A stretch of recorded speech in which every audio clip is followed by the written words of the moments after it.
মিডিয়াতে যেটা দেখেন বা আসে বা আপনারা দেখান যে রাজনৈতিক দলগুলোর মধ্যে কথার আপনার সরাসরি এইদিকে কখনো পক্ষে কথা বিপক্ষে কথা বকাবকি এগুলো না, এগুলো তো রাজনীতির একটা থাকবেই। রাজনীতি মানেই হচ্ছে প্রতিপক্ষকে ঘায়েল করার চেষ্টা করা, কথা দিয়ে ঘায়েল করার চেষ্টা করা এবং নিজেরটাকে এস্টাবলিশ করার চেষ্টা করা। সেটা নিয়ে আমরা খুব বেশি চিন্তিত না, কারণ রাজনীতির নিয়মটাই তাই, আপনার ওটার যে ধারা সে ধারাটাই তাই।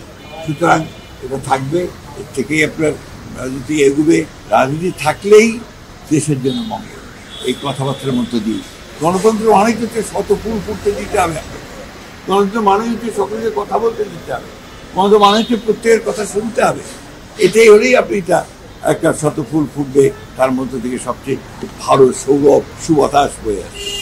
আমরা দেখছি দুর্ঘটনা, তারাও দুর্ঘটনা,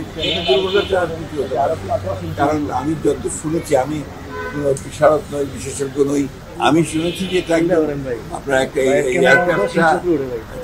ওদের ট্রেনিং এর জন্য আমি জানি না, আমি বলতে পারবো না। অনেকে বলছে নাকি আগেও তো একটা করতে পারে, I don't know, but the pilot, young pilot, এটা তার সোলো ফ্লাইট ছিল, অর্থাৎ তার ট্রেনিং এর শেষ পর্যায়ে তাকে একা ফ্লাইটটা নিতে হবে। এখানে সামথিং ওয়াজ রং যেতেই পারে, এটা হতেই পারে, but he tried his best.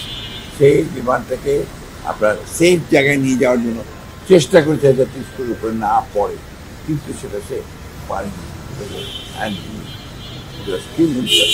না, কিছু কিছু জায়গায় হয়তো তাদের অভিজ্ঞতার কারণে কিছু আপনার ল্যাপসেস ছিল, এটা আমি মনে করি সম্পূর্ণ অভিজ্ঞতার ব্যাপার।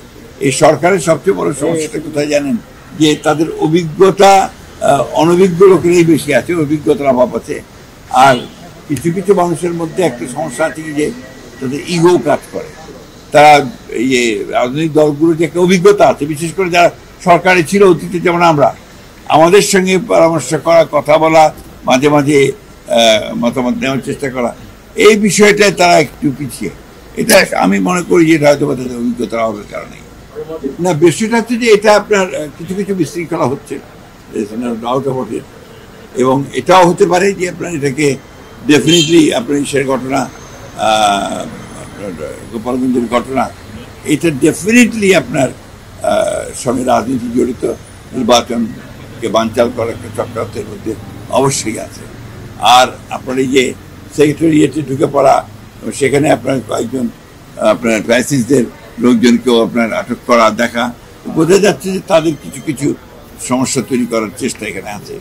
তো এটা কখনোই পারবে না। বাংলাদেশের মানুষ অত্যন্ত সজাগ এবং সচেতন আছে, তারা সমস্ত প্রচেষ্টাকে, সমস্ত চক্রান্তকে তারা নস্যাৎ করে দেবে।